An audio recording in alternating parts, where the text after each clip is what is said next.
अंगूठी की कीमत। एक नौजवान शिष्य अपने गुरु के पास पहुंचा और बोला, गुरुजी, एक बात समझ नहीं आती, आप इतने साधारण वस्त्र क्यों पहनते हैं? इन्हें देखकर लगता ही नहीं कि आप एक ज्ञानी व्यक्ति हैं जो सैकड़ों शिष्यों को शिक्षित करने का महान कार्य करते हैं। गुरुजी मुस्कराए।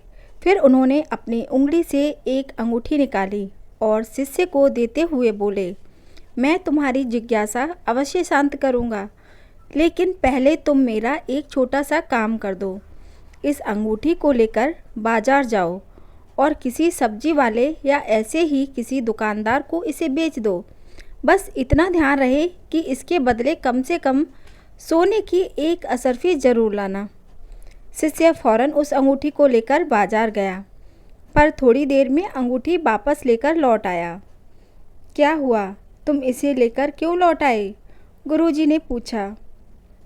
गुरुजी, दरअसल मैंने इसे सब्जी वाले, किराना वाले और अन्य दुकानदारों को बेचने का प्रयास किया, पर कोई भी इसके बदले सोने की एक असरफी देने को तैयार नहीं हुआ। गुरुजी बोले, अच्छा कोई बात नहीं, अब तुम इसे लेकर किसी जौहरी के पास जाओ और इसे बेचने की कोशिश करो। शिष्य एक बार फिर अंगूठी लेकर निकल पड़ा, पर इस बार भी कुछ ही देर में वापस आ गया। क्या हुआ, इस बार भी कोई इसके बदले एक असरफी देने को तैयार नहीं हुआ? गुरुजी ने पूछा। शिष्य के हाव भाव कुछ अजीब लग रहे थे। वो घबराते हुए बोला, अरे नहीं गुरुजी, इस बार मैं जिस किसी जौहरी के पास गया, सभी ने ये कहते हुए मुझे लौटा दिया कि यहाँ के सारे जौहरी मिलकर भी इस एक अनमोल हीरे को नहीं खरीद सकते। इसके लिए तो लाखों की असरफियाँ भी कम हैं।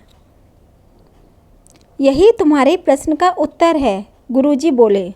जिस प्रकार ऊपर से देखने पर इस अनमोल अंगूठी की कीमत का अंदाज़ा नहीं लगाया जा सकता, उसी प्रकार किसी व्यक्ति के वस्त्रों को देखकर उसे आंका नहीं जा सकता।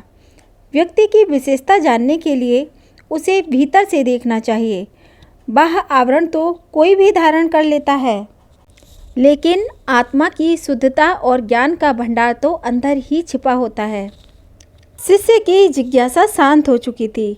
वह समझ चुका था कि बाहरी वेशभूषा से व्यक्ति की सही पहचान नहीं हो सकती। जो बात मायने रखती है वो ये कि व्यक्ति भीतर से कैसा है। दोस्तों, अगर आप लोगों को कहानियाँ सुनना पसंद है और हमारी कहानियाँ पसंद आती हैं तो हमारे चैनल को सब्सक्राइब ज़रूर कीजिए, वीडियो को लाइक कीजिए और वीडियो को शेयर अवश्य कीजिए। धन्यवाद।